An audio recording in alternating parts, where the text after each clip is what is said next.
Nathan, Mm. what kind of stuff is exciting you? What kind of companies are you looking at right now that you're thinking are doing interesting things? Yeah. I think this builds a little bit on what Tim was saying.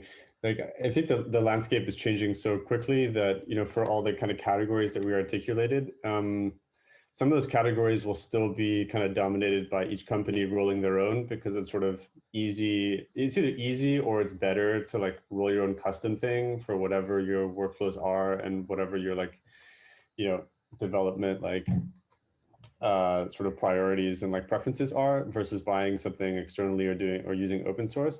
But then there'll be like some categories that you will have developed internally because you didn't have a choice. And then fast forward a couple of years and now you're a more mature business, you have multiple geographies, you have multiple customer like archetypes and product lines, and like that internal tool is like not a priority anymore. And freeing up some developer time away from maintaining this like non-core asset, which can be replaced with a SaaS that is Mm.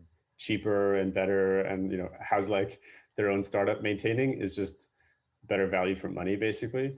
um, and like, to me, the best example I have to date is like this like annotation stack for vision. um, because I think like everybody in the space, like I've been monitoring all these companies for long, and I've always kind of felt like a lot of the annotation providers are like software on top of human labor, and it's sort of hard to see how you can get like software margins with that approach. But I think as like the technology matures and you get much more of this like auto annotation and like few shot learning style approaches, but more importantly, like the fact that if you look at companies that were started in like 2014, 15 or something, in the early innings of deep learning, like these businesses didn't have a choice. Like they built their own stack. And if those companies are still around, they're probably successful, and they're probably at like 10 million ARR or maybe even more. And they've got other priorities. And so switching to a SaaS like makes sense.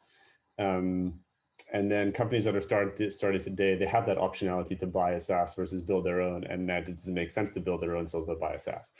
Um, so I think that's what's also driving like more proliferation of like these labeling tools as an example, and that same kind of transition might also occur for monitoring in the future. It might occur for version control as well, but it just depends on like the classic like build versus buy, and it doesn't make sense to build custom to my environment because it's still non-standard, or has the best practices been laid down and we've all like agreed as a community that this is the way we do things. Mm-hmm. And then it makes sense to buy sort of the best in class like version of that best practice.